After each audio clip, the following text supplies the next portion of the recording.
Good morning. I'm live. Didn't think I was going to be because I didn't think we had any internet. Somebody cut through the cables last Friday when they were doing roadworks. No, Thursday, and we had no internet at all.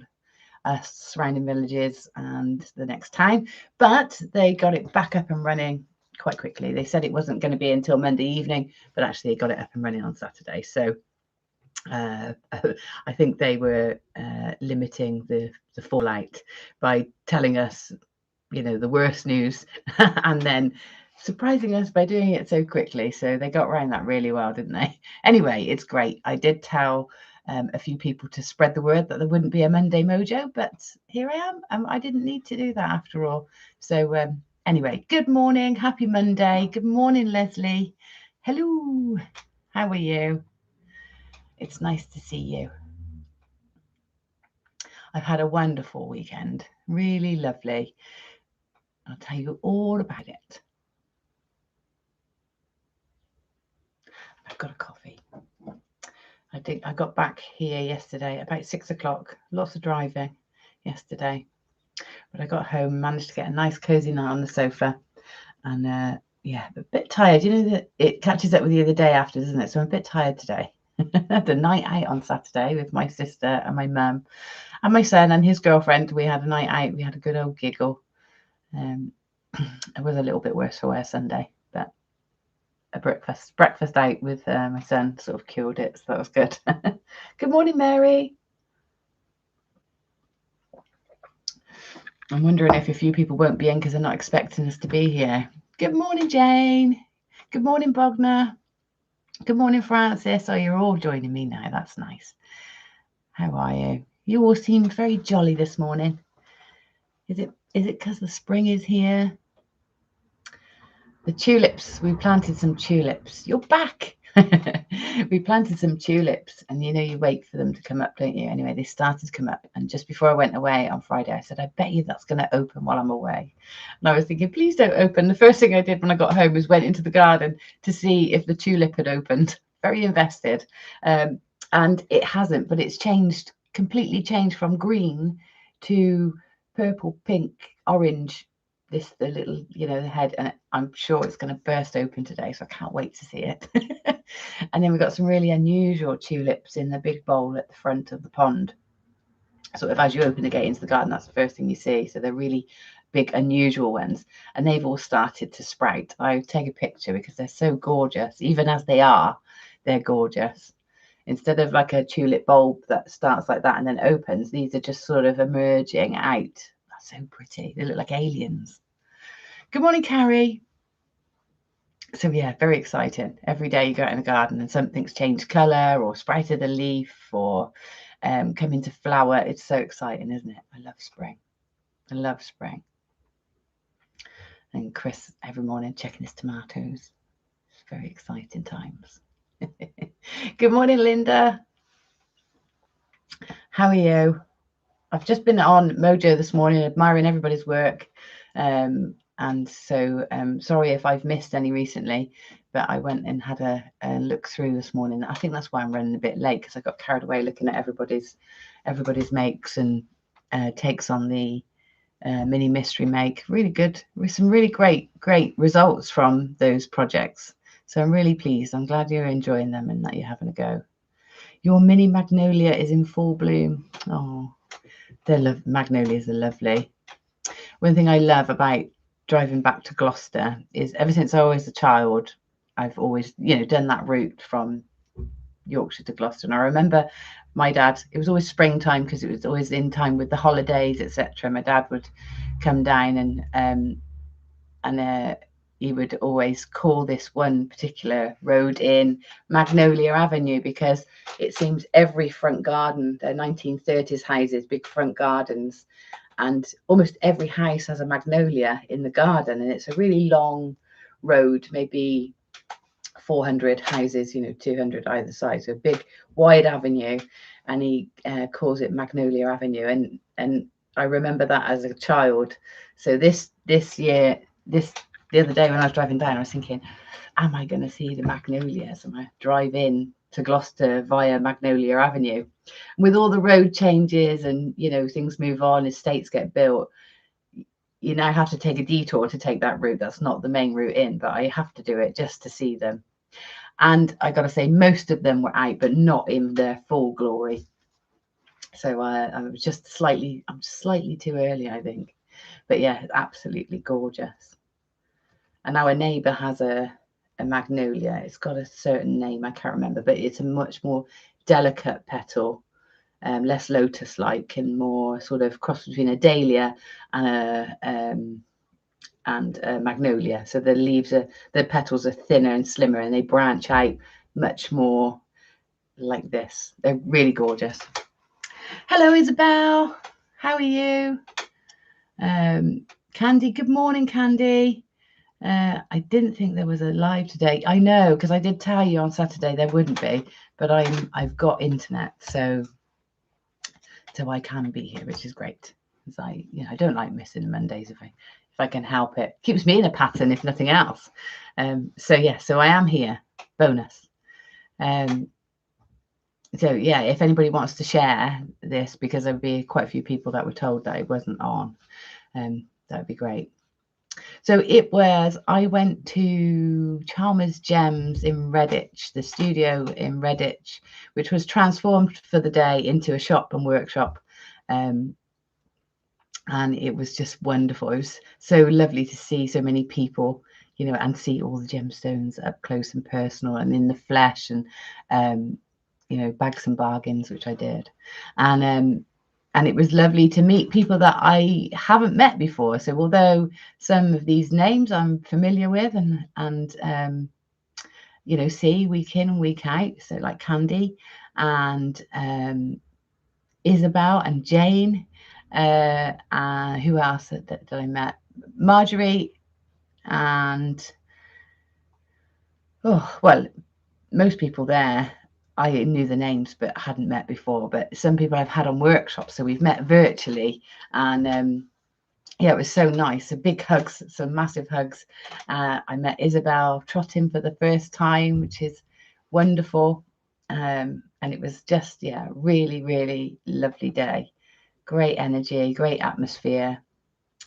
We had a newbie to wire, which was exciting. It was quite a tricky project for a new wire worker as well. So it was great. So as well as shopping, we had a little workshop, and it was really successful. And if you've been in Monday in Crow's Mojo today, you will have seen Jane has already posted her her make, which looks fantastic, even though you said you want to do it again because it looks wonky. I couldn't see it, but yeah, it looks fantastic. So yeah, thank you so much for the brilliant demo on Saturday. I wish I'd given it a go on the day, as I'm getting a bit stuck on it now. Yeah, that's the thing. I think when you do a workshop, you feel under pressure to keep up, and that might stop you doing it. You think, oh, I'll just take notes. But if you do it, even if you don't finish it, so a lot of people come on to the online workshops and do that, even if they don't finish it, they've gone through the stages, and it's sort of that hands is kinetic learning, isn't it? So that the hands-on part of it sort of helps cement everything in place. So next time, Candy, you'll know, and maybe just a little bit more confidence, I think, just to go, I'm going to have a go, and I'm not expecting to do it well the first time or complete it. I'm just going to do it just so that it helps my note taking. So combination of doing the workshop and taking notes really helps cement, you know, what you're doing. But I'm glad you enjoyed the demo, and I did get pressured by lots of people there to put it in as a online workshop, so I will do that. So, you know, if you wanted to do that and you then got the live interaction plus the recording, then you can. So I will put that in. I'm going to schedule a few more workshops in today. Sam did so well. So Sam was a gentleman that came along as a sort of +1 for somebody, I can't remember who he came with, but he came with somebody never done wire work before. He's a keen miniature artist, so he paints models and makes landscapes and things like that for gaming and railways, all sorts. So he's very creative and good with detail, but he'd never worked with wire before. And Jane very kindly let him sit right next to me and also mentored Sam for the whole workshop, because I was kind of trapped in. It's not like the ideal space for teaching, so I was sort of penned in and helping people up and down the table. And of course, Sam probably would have struggled a lot more if he hadn't had Jane supporting him. So thank you for that, Jane. You did a grand job. It would have been very difficult to manage without you. So thank you. Morning, Liz. How are you? I haven't seen your name for a while.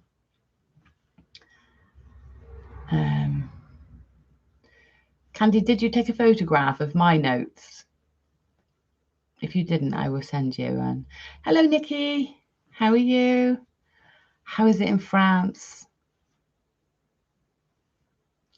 I'm in the middle of another, and then I'm going to have a go at a sterling silver one. Yeah, be nice in sterling silver. So just so you know what we're talking about, I'll show you. So this was the design that I taught on Saturday at Chalmers Gems, if you can see that. So it's a donut hanger, but what's lovely about it is you can have all the donuts and you just have to make one bail.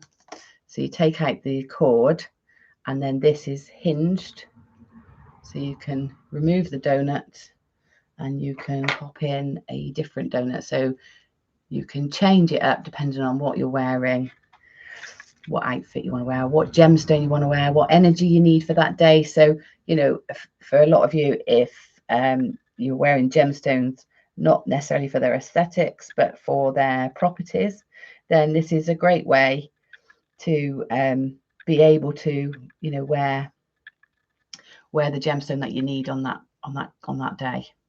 So yeah, so it's a nice little design. And we did very well to sort of get even close to finished in 2 hours, and it was lots and lots and lots of chatter. So, so there was more chatter than there was making, and because everybody was so excited to meet each other and see each other. That's the great thing about workshops, isn't it? Especially when you've got such a strong online community, then you get together in person, and it's like you've all been friends forever. You know, you're sitting and chatting together, and it's just such a lovely atmosphere. I feel bad saying all about this, Nikki, because you're all the way in France. It's very difficult for you to get to workshops. You think you'd struggle with that one, Linda? It's quite weavy, I've got to say. There's a lot of weaving, but in its form, it's actually quite simple. And I believe I can. You know, when you have an idea, it spurs you on to another idea, and you think, oh, shall I do that? So I'm going to have a go with a slightly different method, and that might be one that interests. And when I do the workshop, I'll probably do both methods to sort of fill out the workshop a bit more and offer a bit more value for those who've already done this workshop. That is so art of it I enjoy. That is the part of it I enjoy. Yeah, the social side. I didn't take a photo of your notes, just photos of the donut bail. Okay, Candy, well, I'll take a photo of my notes. They only go up to a certain point, but they give you the foundations, and then the finishing is sort of, you know, a bit more artistic license. So I will send you those anyway. That's stunning, says Mary. Oh, thanks, Mary. I think I would be a great online workshop for those who couldn't make Reddit. Yeah, I will do it. Yes, definitely. I have FOMO. Lynn says, work keeps getting in the way and hospital appointments, but watch on catch up. Would love the online workshop for the donut bail. Okay, it's going in. I'll tell you what, let's set a date now so that you all know. It will be a Saturday morning. Let's set the date. So April's is already in. For the April's workshop is this one. It's a lotus style cabochon setting. Very, very adaptable. Here's another sort of version with it moved on slightly. there's that one, and there's a teeny tiny one as well. So it's very adaptable. That's April's. That's on 25th of April. So I'm looking at May now for the donut. And there's loads of bank holidays in May, isn't there? Right, when's Mum and Andy visiting? First weekend. That Saturday's the bank. When's the bank holiday in May? Is it the 25th? Okay, so I better not do that weekend. I would do May the 30th for the donut bale, okay? You want to do the April one, Jane? And you want to do the Bumblebee one as well, which I've blooming left in the car. So Bumblebee Workshop is on Friday. And I think I told everybody on Saturday that was £35, but it's not, it's £30. So it's not as much as I said. So what did I say? 30th of May will be the donut bale workshop, okay? So I'm going to write that down for me so I don't forget. May 30th, and it will be 9:30 till 1, donut bale. I don't know why I'm not just writing this straight into my calendar. Perfect for Mary, excellent. So let's put this in. Donut bale workshop.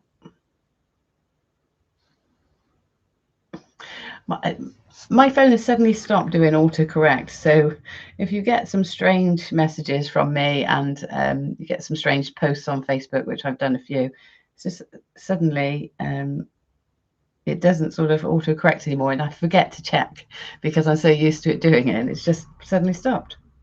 Right, 9:30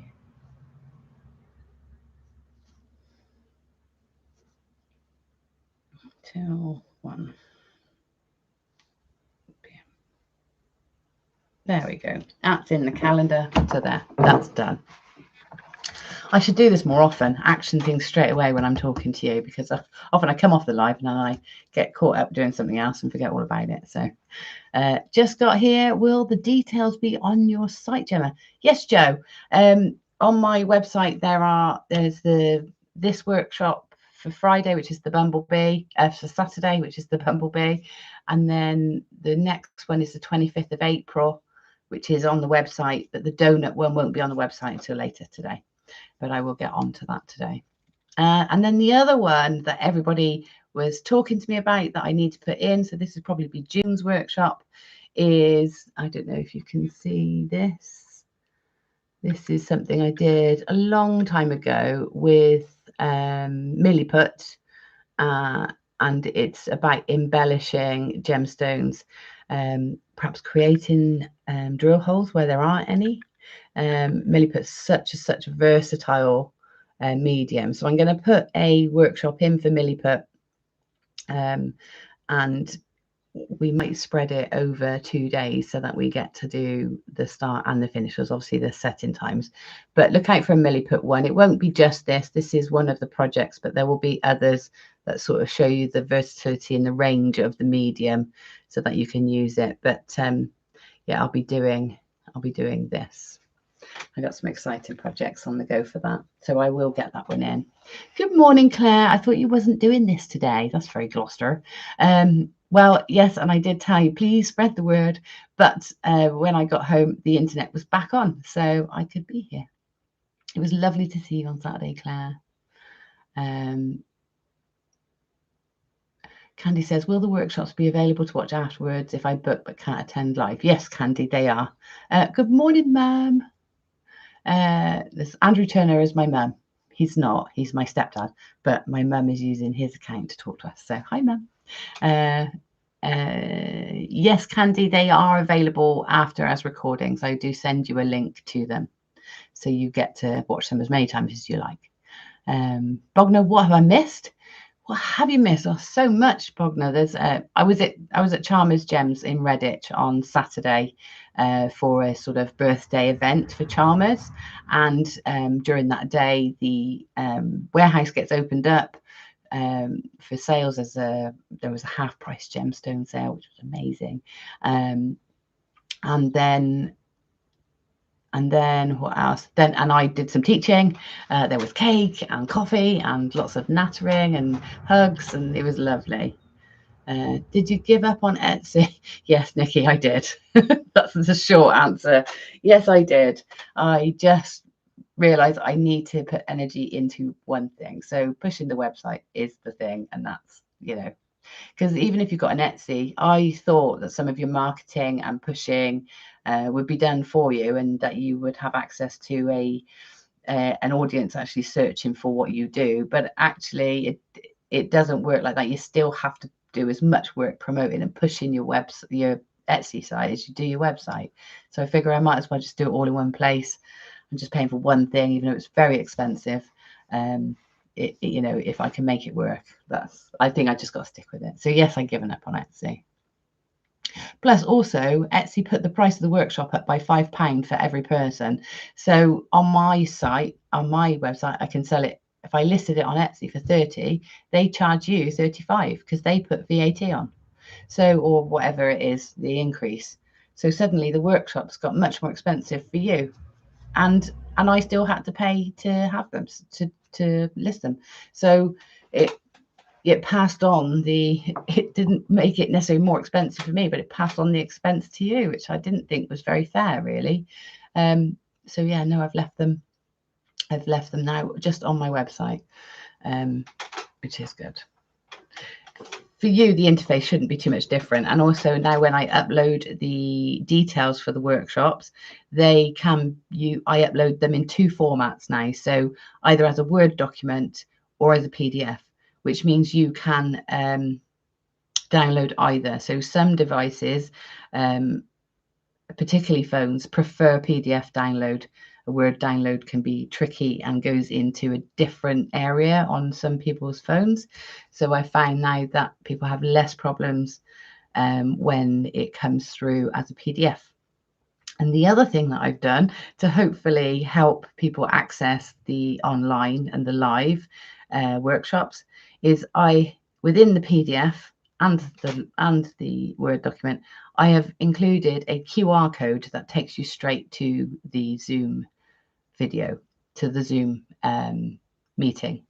So when you open it on your phone, you can literally just, you know, use the link that is in the QR code, or if you open it on your tablet, you can just scan it with your phone if you've got a smartphone.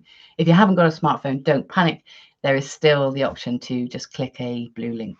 So hopefully I've mitigated the little issues that we had by doing those few simple changes. So who knows? Fingers crossed. Didn't have any problems last workshop with anybody getting on, so hopefully it'll be the same.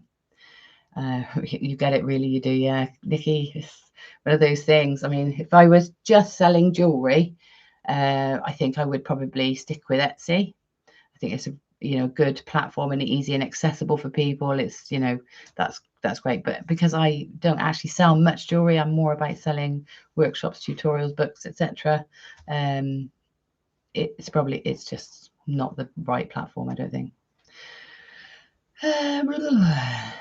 What was the next one? Those aquamarine donuts were amazing. Yes, Jane, they were. I have one here that I'm doing in silver. And it's lovely, this one, because one side it's sort of got these lovely markings and blotches, and the other side is clean. So although when you hold it up to the light, you can see through. So it's almost like a cloudy sky. It's lovely. Yeah, the aquamarine donuts. Gorgeous, gorgeous. Yes. Right. What else was I going to say? 8, I think, this week. Oh, great. Start the voting, Mary. That's a good idea. Let me make myself some space. I'll get my... I wonder if my rubber's working. No, it's not working. Right, I'll do it on here. So 1, 2, 3, 4, 5, 6, 7, 8, 9, and 10. So Mary wants an 8. Any more votes? So if you don't know what you're voting for, I think everybody does, but I do a mini mystery make on a Monday morning. So whilst we chat, everybody votes for a number between 1 to 10, and those numbers correlate to a project which is within this box. So you can see I've got them labeled 1 to 10, And in each little section is a project or technique that I will then demonstrate and invite you to evolve. So something to sort of get your creativity going, or to get you a new skill under your armory. So that's what that is. So whichever gets the most votes gets opened. Nikki says, I think the only trouble I have on iOS is that it always says site is insecure. So I have to reduce security on my browser to get something. Yeah, and I still don't know what that's about. I do need an expert. Maybe I'll have to see if I can speak to Taylor, see if he knows, or my son. But yeah, they get so busy, don't they? You ask them, they go, yeah, I can do that. And then, yeah, they're busy. Right, an 8 for Candy as well. A 7 for Nikki. An 8 for Jane. A 4 for Bogner. An 8 for Linda. And an 8 for Francis. Hi, Francis. And Barbara. Hi, Barbara. I don't think I've said hello to you either.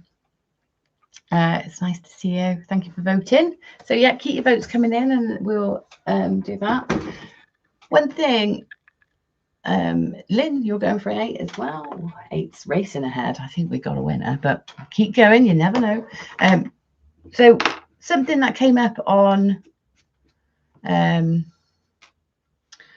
weekend. So I was talking with Marjorie Mason at Charmers Gems. And Marjorie's doing a diploma in silversmithing. And one of the things she's got, so one of her projects she's doing, she's got a lovely design. And she said, Gemma, can you do another session on mood boards?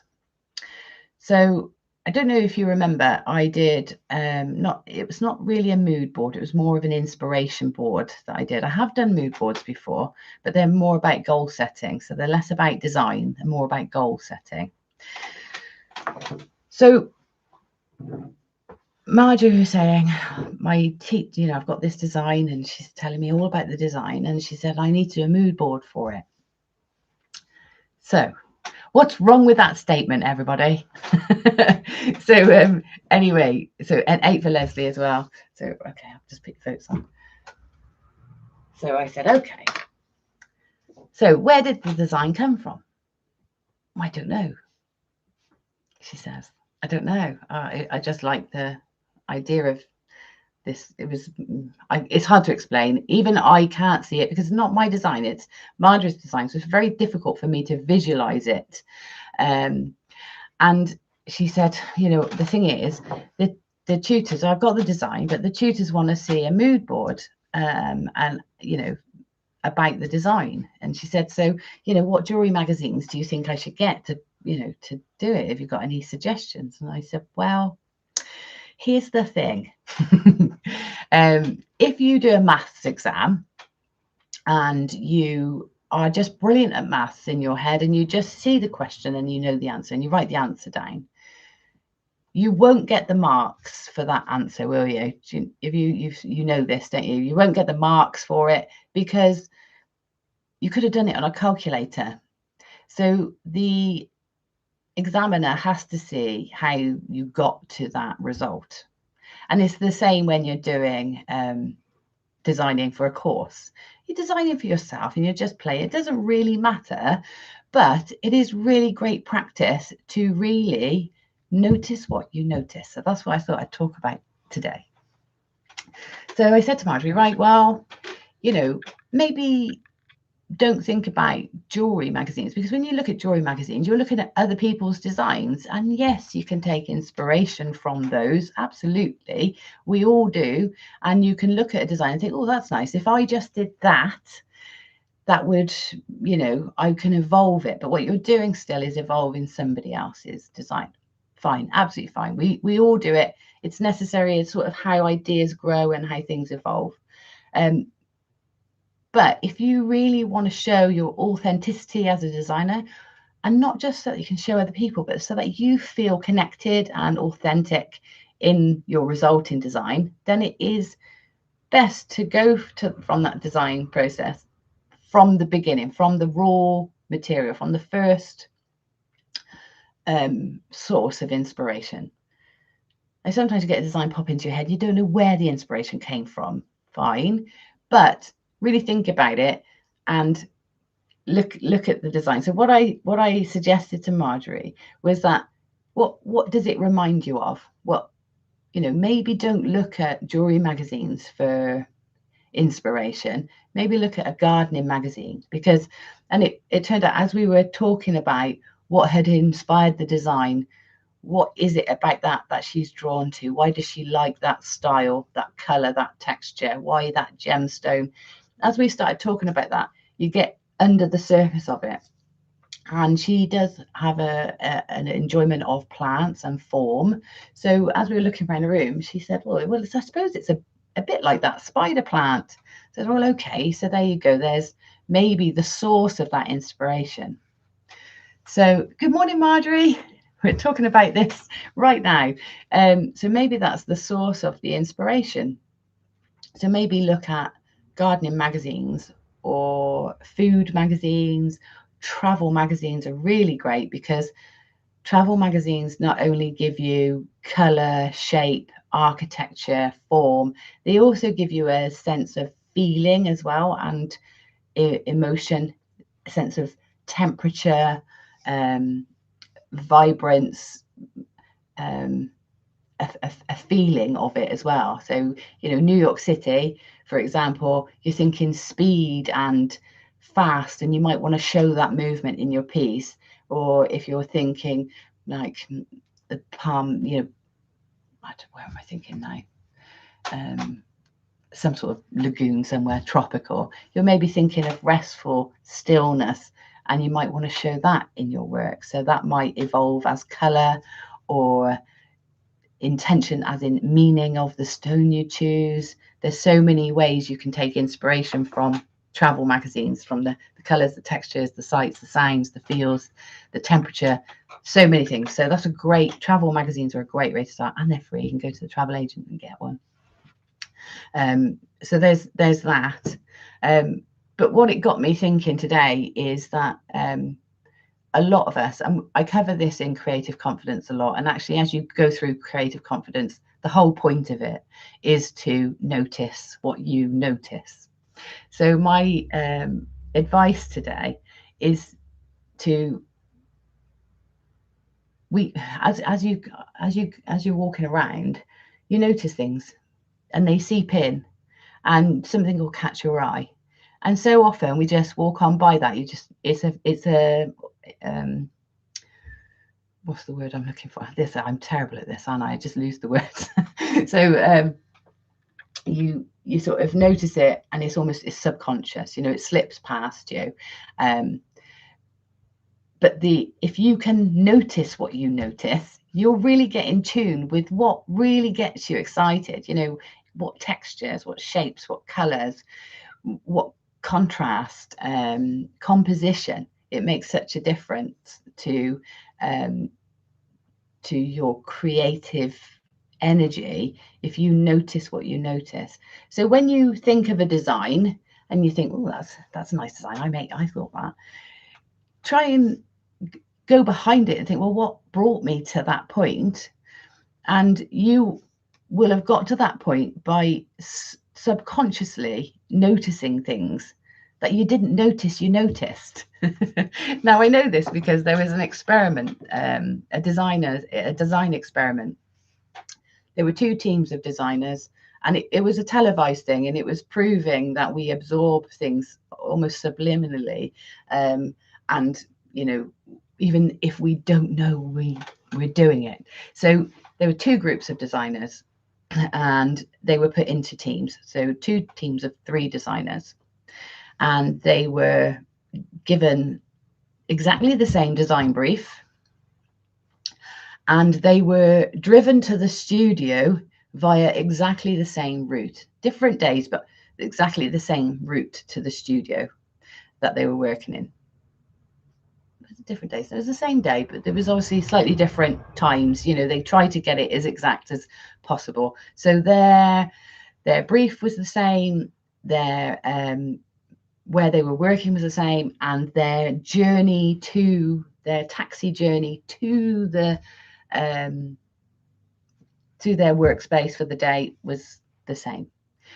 And they came up with, they weren't identical, the concepts and the vision, they weren't identical, but they were so similar in their bones and in their content and in their visual cues. So when they showed their designs, it's like, wow, they are different, but they had both used a bear as the character within this poster.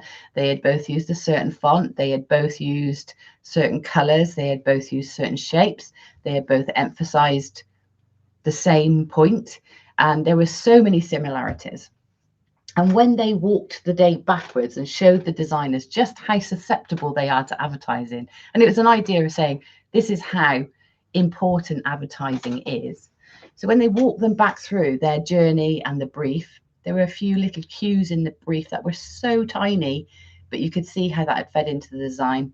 And as on their journey to the workspace, they had passed billboards with a bear on. They had passed restaurants with this writing. They had passed certain things. Anyway, they pointed all these cues out, and it was amazing how these things had played such a big part in their design. So what I'm saying to you is, you don't notice how much you notice. So when you come up with a design, it is authentic. You've got it from somewhere, and you will have been picking up cues consciously or subconsciously for a lifetime, perhaps, to come to that design. So, but we don't know that. We don't acknowledge that in ourselves. So like Marjorie said, when I got the design, I don't really know what inspired it. So my challenge to all of you is to notice what you notice. So very often when I'm out on a walk with Chris, I'll be walking through the woods and I'll catch something called catch my eye, and I'll think, that's nice. And I carry on. And then I think, no, I'm going to go back and I'm going to examine what it was that caught my eye. And I'm always doing it. I'm very annoying for Chris because he's like, he's usually got the dog. So he's like, oh, what now? Where is she now? But I'll always stop and think, right, I am going to go back.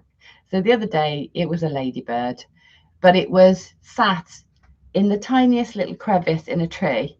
And it just looked like it had a perfect perch. It was just like it was its own stage.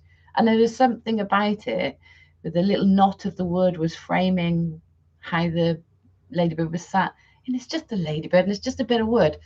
But it caught my attention. And then I thought, I'm just going to go back. Not because I wanted to know, but because I thought, don't pass up those opportunities to see something beautiful, something that you've acknowledged in your mind has caused a reaction in you. Don't ignore it. Go back and take it in.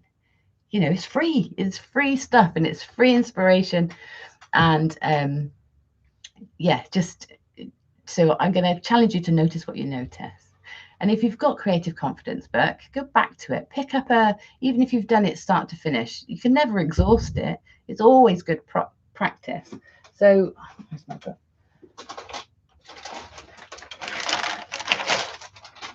So what the book teaches you to do is acknowledge things. It tunes you into being in touch with what inspires you and why.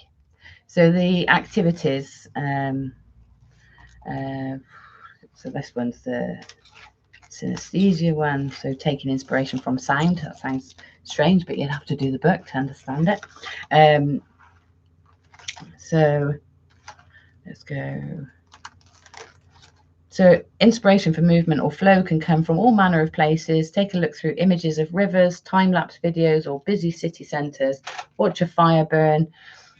Watch a fire, burn incense, and watch the smoke. So just things like that get you in tune with observing movement. Or that's just day 38. So and then it asks you to sort of try and put that movement into a shape or a form.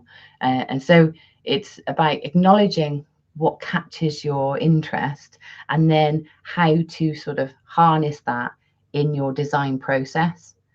So it gets you just thinking creatively all the time. And just the more you can acknowledge what you notice, the more you will understand yourself, your process, what you like, what inspires you, what gets you excited. And then you can sort of start understanding your designs, like where they come from. Then you can speak more confidently about them. You can be more confident in their authenticity, and just, you know, enjoy the feeling of being excited by stuff, natural free stuff. So that's my lesson to you today. And my prompt for you for the week is notice what you notice. You don't have to do anything about it. You don't have to write it down. You don't have to take a photograph. Just notice what you notice. You feel compelled to take photographs. My phone is testament to that. I have to keep deleting things so that I can take more photos. So, in fact, I'm about to get a new phone just so that I can take more photos, because I've filled it up with now 13,000 photos. I also have a full Dropbox. So yeah, I probably over notice, but I'd rather have it that way. Thanks, Jane. Hopefully that helps you, Marjorie, as well. And that's what is your project has inspired me to inspire everybody else. And also get into that zone for me as well, like understand, why am I noticing what I notice? Because it helps feed my creativity. Yeah. So I hope it helps, Marjorie. And yeah, don't worry as well. So Marjorie is also worried that she can't draw. She doesn't like drawing. She probably can draw, because she said she couldn't do wire work. She could do that. So, but we all get this thing that my drawings aren't great. Actually, I can do sketches, but I'm not particularly great at drawing. But don't let it stop you, because all you're trying to do is shape and form. It's just, you know, rough shapes, ideas, concepts. And if you can't draw it, write it down. Explain it in words. It doesn't have to be drawn. Or use a photograph of something and then go like this, but with that on. You know, it can be so simple. But basically, Marjorie, for an accreditation, the marker, the examiner, needs to see how you arrived there, how you got there authentically, what your process was. And that is as much the mark as the finish. You can have the most perfectly finished piece, but if the examiner can't see how you authentically got there yourself, it's not gonna cut it for them. But he's not going to judge your drawings. He's just going to judge your process. So do your process how you feel comfortable doing it. Use photos, use images, use words, use, you know, cut tight fabrics, textures, dry leaves. If that's what's inspired you, you know, put them, dry them, stick them on. You know, it doesn't have to be beautiful. It just has to be organized so they can see your process. So don't get scared by it. You'll really enjoy it once you start doing it as well, and you'll notice all sorts about yourself and how you get to places. So that's it. I've gone on. I'm gonna have a drink now. 4 for Isabel. That's on there. Let's see. I think the task on the creative course that directed. Oh, I've gone blurry. Hello. That direct us to look and take photos created a bit of a muscle memory for me. Now I am much more aware, and like you said, I take photos. Yeah, and it's I just think it's a lovely feeling to notice, and very appropriately, it is daffodil season. And what's that poem? Taking the time to stop and stare. I don't know it. I bet you Mary will and Jane will, because it's a Welsh poet. Was it Dylan Thomas? If stop as a wonder, lonely as a cloud. I think I'm mixing 2 poems up. The daffodil poem. You know it. You all know it. 4 for Sylvia. Hello, Sylv. Yeah. So yeah, just what's the poem where if you can't stop and stare, it's very terrible. Says me who loves poetry. I'm terrible at reciting them. Wordsworth. Yes, William, of course it is. I blooming did a project on it, didn't I? Yeah, William Wordsworth, Daffodils. That's the poem. I have to find it now. And I think I might be I'm doing my own little poetry remix in my mind, I think. Daffodils, Wordsworth. I wandered lonely as a cloud. That's the one. That's the one, but I don't think it's the one that I'm thinking.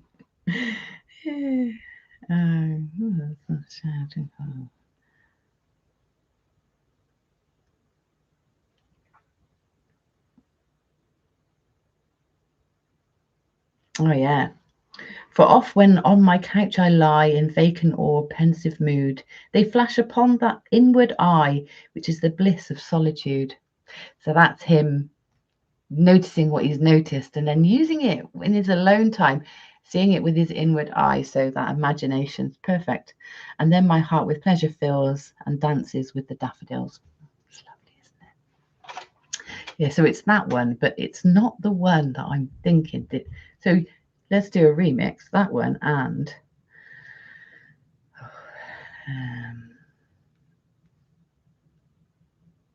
Stop and Stare.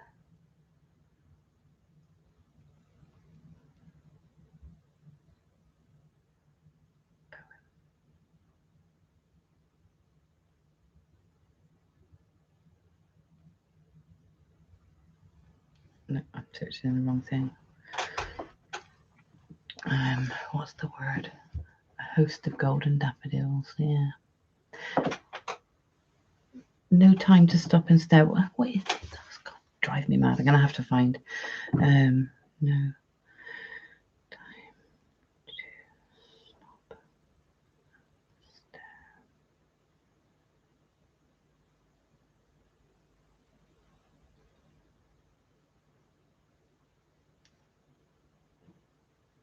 stare. Also Williams Wordsworth. No time to stop and stare.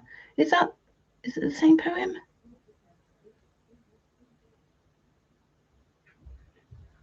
Come on.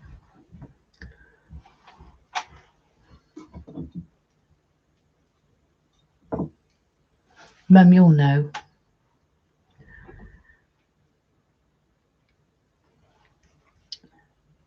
Leisure. Is that the one? My phone's being very slow. Oh, I'm on 4G, that's why.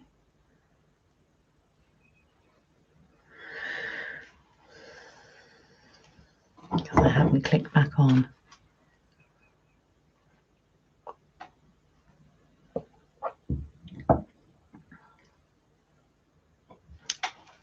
This is the one. What is life if full of care we have no time to stand and stare? No time to stand beneath the boughs and stare as long as sheep or cows. No time to see when woods we pass where squirrels hide their nuts in grass. No time to see in broad daylight streams full of stars like skies at night. No time to turn at beauty's glance and watch her feet how they can dance. No time to wait till her mouth can enrich that smile her eyes began. A poor life this is, full of care. This, if full of care, we have no time to stand and stare. W.H. Davis. That's it, Mary. Have no time to. Yes. Thanks, Ray. I think we found it. But anyway, a nice list of poets to go and explore as well. So yeah, W.H. Davis, Leisure.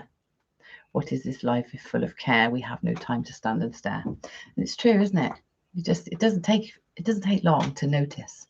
To just let everything filter in. And get a bigger storage on your phone because you will run out of space very quickly. Right, let's do a demo then. Let's do a demo. So our winning number is number 8. I can't see what's in here. Ooh, this is cute. And as usual, I'm going to have to wonder. Yes, well done, Mary. I'm going to have to work out how I did it before I somehow have to take it apart.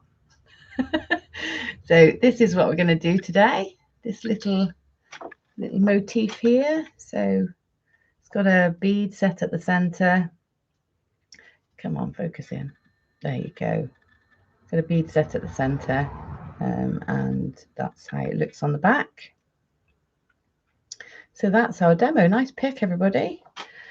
Number 8. You like that, Sylv? Yeah, it's a cute little thing, isn't it? So I'm going to have to dissect it, I think. Sorry, you have to go now, but I've been inspired. Catch up on tutorial later. Bye now. Have a good week. You too, Linda. See you later. Have a lovely week. Let's get this into position. And I'm going to take the camera down, so bear with me. Right.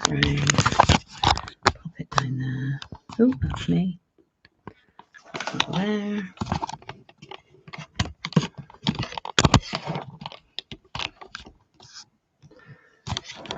Will that hold it? Let's hope so. There we go. Okay, so here it is. And let me adjust the camera as well. Where are you, little camera icon? There you are.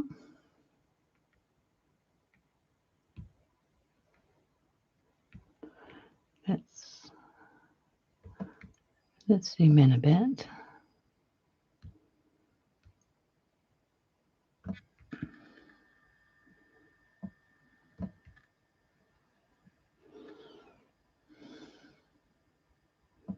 We'll go about there. Okay. Okay, so as we can see, we've got some wire, and it's a 0.8 wire by the looks of this. And you can see at the top, I've got 2 loops there. So that's obviously where they join. I'm talking myself through it as well, everybody. It would be a pretty earring or just connector, bracelet center. Yeah, lots of opportunities here. So, and then this spiral goes on the back.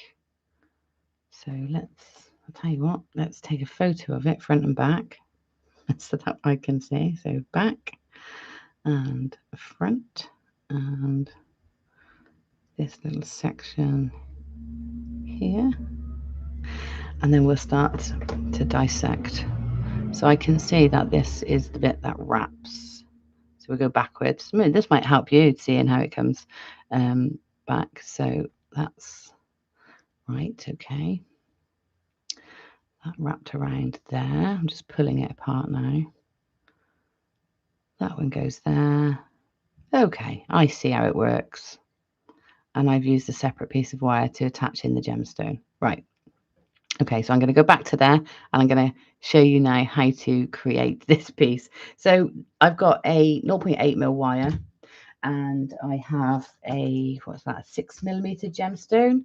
So if I got one on my desk, no, bear with me, let's go and get one.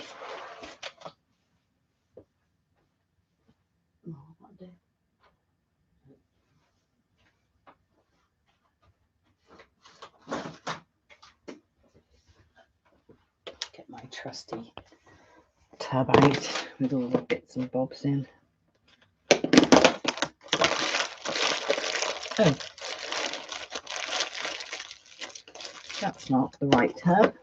My gemstone gems, my workshop gems. Oh dear.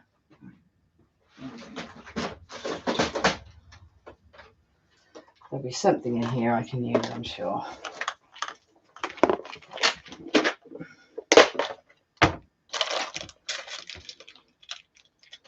Okay.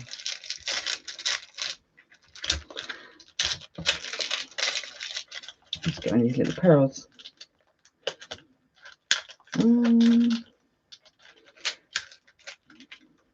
If I can get one out. Okay, I've got little shell pearls, that'll do. Okay, and then the next thing I'm going to use is bail making pliers, because I'm going to be able to get these consistent loops with bail makers. If you haven't got bail making pliers, just choose a point on your round nose pliers that will give you the right size loop, and then make a mark on it. So use a marker pen to mark the point. so that you know that every time you go around that same mark on your pliers, you're going to get the same size loop. So I could just pop that in there to see that's where the point on the pliers is. I could just pop a little mark there to make sure I made all the loops the same size. But as I've got bail makers, I'm going to use the second size there on my bail makers to make the loops. Okay, so let's get some wire. I got a scrap piece here. So I'm going to use this scrap piece, and then I'm going to start right at the end. So that's not like me, but I'm going to start right at the end of this piece because then I won't have any waste. So I'm going to make my first loop around the pliers like this, like that. And then I'm going to come next to it and make another loop. So I'm going to put my pliers next to it, and you see I'm going to leave a little bit of space between the wire there and the mandrel, because when I pull this wire around it, I don't want it overlapping this loop. I just want it touching it. So I'm just going to hold it, bring it round so that the loop is right next to the first one, but not overlapping. Okay, you can see I'm using my thumb along there to get that nice and straight. So the bottom there is nice and straight. Okay, right. Now I'm going to do the next loop. And again, I want it nice and close, but this time let me just move that one down a little bit. So if you need to move it along a little bit, just pop your pliers back in, open it up. So it's like you're rolling the loop along slightly to give you a little bit more space between the two wires. Okay. I can see you making a lot of these. Yes, Jane. This is going to be another one that you have on production line. Right. Okay. So then I'm going to put my pliers in the same place again. So just giving myself a little bit of space between the last loop and where the bail is. And this time I want to turn a corner. So this time when I go round, I am just going to, rather than go straight, I'm just going to bring that over like that. Okay, so that now I've got this 90-degree bend here. All right, so that's my corner. And I'm going to come along and I'm going to do another one. So put my wire in the right place, leaving a little gap between the last loop, and then come round, turning round. And you see I'm doing this gradually so that I can make sure it's in the right place. And I can either push this side to roll the loop closer to there, or I can push this side to keep its distance. So I'm just going to roll and push. And again, using my thumb on this side to push to make sure that that line stays nice and straight. Okay, so next one. And you can see I'm ready to do my next corner. So basically you have a loop, then one in the center, and then the third one on each side, it becomes a corner. So position your pliers and turn the wire or the pliers, whichever way helps get it where you want it to go. So there we go, that's there.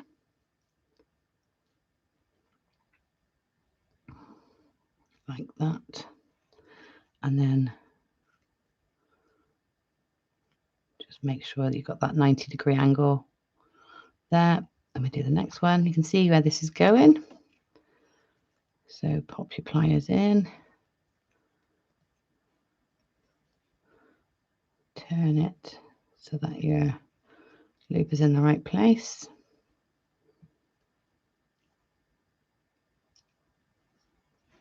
Like so. And then the corner one.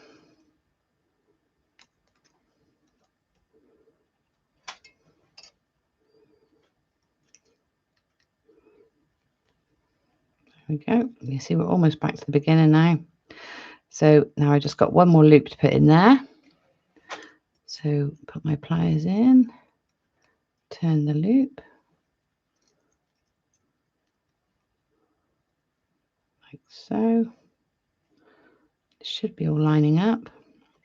And then on that last one, you can pop the pliers in. Now the other loop's going to be in the way, so what I suggest is that you can't get it through, that you use it. Well, I'll tell you what, let's do it from this side. We'll do it from the other side, and then we can make sure the plier goes through both once it's in position. So once you've got it to a certain point, pop the other loop over the pliers so that you know that it's lined up really well, and then pull that wire round, and there you go. That's your completed shape. Now leave this wire intact for a minute because we're going to use that to do a bit of decorative work and wrap our gemstone. But there's your basic motif. And before we put our gemstone in the middle, you will notice that as you go round, because your wire is always going on the top, it sort of raises slightly each time, like steps. So it just goes up a step. So what we want to do is flatten it back out. Now you can probably do this with your fingers, but if you struggle with that, then take your nylon pliers. Now don't press too hard, because if you press, you're going to spread the shape. So literally just nibble really around the whole thing, just to help settle everything into place. Okay, and stop it being too wonky. Okay, like that. And you see it does change the shape a little bit, so you might have to manipulate it back out to get it to line up again.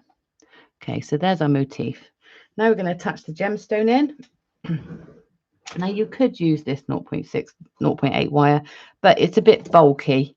So I would recommend using a little bit of 0.4 wire to attach your gemstone in. So the first thing I'm going to do is I'm going to go through that loop where the both loops meet, and I'm going to anchor the wire in there. So I'm going through the loop, both loops, and taking them around twice, or maybe 3 times actually, to keep it really secure. So take the wire in and go 3 times through the loop. Okay. And then a tip I usually give is when you're going to cut wires and cut off particularly 0.4, well, really, 0.4 and anything finer, really, always try and finish your wire wrapping around just a single wire. So take that to the easiest single wire to get to and wrap it around there once before cutting, because it gives it it's less likely then to catch and come apart or undo your wrap. So just take that around. You might need your pliers to help you get it into place. Give it a wiggle so it's nice and tight, and then trim it off. Now, because there's an inside to this frame, if you trim it on the inside of the frame as well, it's also less likely to get caught. So your gemstone's going to sort of sit in there. Okay, so now we've got a bit of 0.4 wire through the center of our little motif, and we're just going to add in a gemstone. This I've used a little shell pearl. Sit that across the middle. Hopefully it sits within the frame that you've created. Don't mind this bit of wire in the way for a minute. We'll sort that out in a minute. And then take the tail wire down through the bottom, the opposite loop, and again stitch it in place with about 3 stitches to keep it nice and secure. So go through the loop once and twice. To be honest, at this bottom end, twice is probably enough. The top end you need the 3 because you've got 2 sets of wires coming together, so you're actually also not only securing the wire, but you're also strengthening the frame. So once you've gone through that loop twice, then come back just through the frame so that you're finishing your wrapping on just one single wire, and then trim it off as neat and as close in as possible. Okay, so now, of course, if you don't want to do this embellished bit, when the 2 wires met, you could have just cut it off and then you've just got that.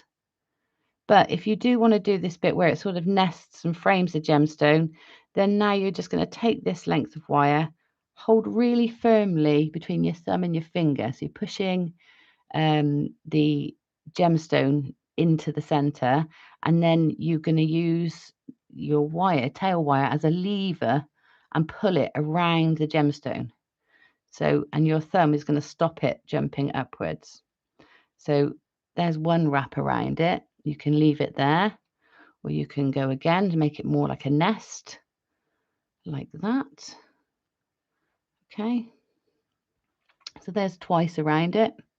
And then I'm going to bring that, so I'm back now to the top, so where the two loops join, and I'm just going to bring that wire in between the two loops on the side.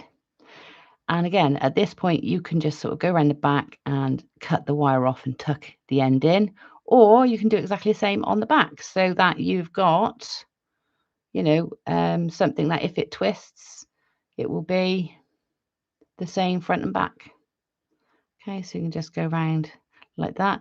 And I would recommend, if you do that, make sure you finish on the opposite loop, so not the one that you came through, otherwise it's going to get too bulky up there. So just around that loop, and then you see it's come around that loop at the top, and then cut it off. I mean, there's all sorts you could do with that wire. You can get decorative with it. You could do something a bit more elaborate. It's really up to you, but I'm just going to trim it away and then squeeze in the end like so. Okay, so now I've got this lovely little motif that I can, you know, use. I can just suspend that. That's a lovely earring. And with earrings, you know, it's nice that the back is similar to the front, because they, you know, because you're going to probably see them from the back as well. You did it with me. Great. Oh, good, Sil. That's nice. Okay, so there it is. So link them together to make a chain. You know, suspend. I mean, this is lovely. Like, imagine if you had that, and then you had, what have I got handy? Oh yeah, this, perfect. Look at that. Just, you know, chain. I've got a chain handy. Chain, little sort of, you know, a little decorative element for the top of a pendant, earrings, even a ring. You know, you could stitch that to a bail, couldn't you? You could even pop gemstones into the little holes. But lots and lots of ways to evolve it. So what I want to see is you evolving this design, or do it exactly as it is and make some earrings, or evolve it into something new. Tessellate them, put them together. Imagine making a whole chain of these. That'd be lovely, wouldn't it? So there you go. There's your design for this week. Nice choice, box number 8. Well done, everyone. Okay, let's get you back so that I can see you. It's not that I can see you, I can see me, but you know, it's like talking to you, I suppose. I feel like I'm talking to you rather than showing you something. Right, there. Oh, everything's flipped around. There we go, that's better. Oh, good, Marjorie. So I've got to go, but we'll catch up. Oh, Francis, I'm sorry I've missed you. I was concentrating. I've been making a design so similar to this for earrings. I will post it in Mojo. I have one set finished and several works in progress. Oh, cool. Let's have a look. That's it. Maybe you can sort of amalgamate the two and see how they come together. You're welcome, Candy. Another good one, says Mary. Good. Thanks, Gemma. Beautiful design. Thanks, Marjorie. Loving that, says Jane. Beautiful gem, says Carrie. And lots of ways to use this. Fab. Thank you. Good. Hopefully that's got your creative brains going. And the nice thing about a little project like that is you can quickly do it and it's done. You know, you can get rid of that urge to make something. I find the best thing to do is, like, if I see something that inspires me, I just quickly have a go at doing it and go, right, yes, I've got that technique, and now that's in my little pile of techniques to come back to use in some way or another. You're welcome, Leslie. Right then, so you've got lots on this week. You've got noticing what you notice, and you've got a little demo to get on with as well. And if you are interested in joining me on Saturday morning for the Bumblebee workshop, it's 9:30 until 1. It's £30, and in your download you get the template as well, so that you can have all the exact right sizes and shapes, so you can feel that it gets into scale. I thought it was important with that project to do that. So yeah, so that's Saturday morning. If you're up and about early Saturday and you want to start the morning off well with a lovely bumblebee, then come and join me, and I'll see you there. Other than that, I will see you next Monday. Have a wonderful, blessed week, enjoying all the things that you notice. And feel free to post anything that really inspires you on Mojo, because we could do with flooding it with a bit of inspiration, I think. So please get active on there, share everything you make or notice, and yeah, and support each other as well with what they do. And I'll see you all soon. Bye bye. Welcome, Jane.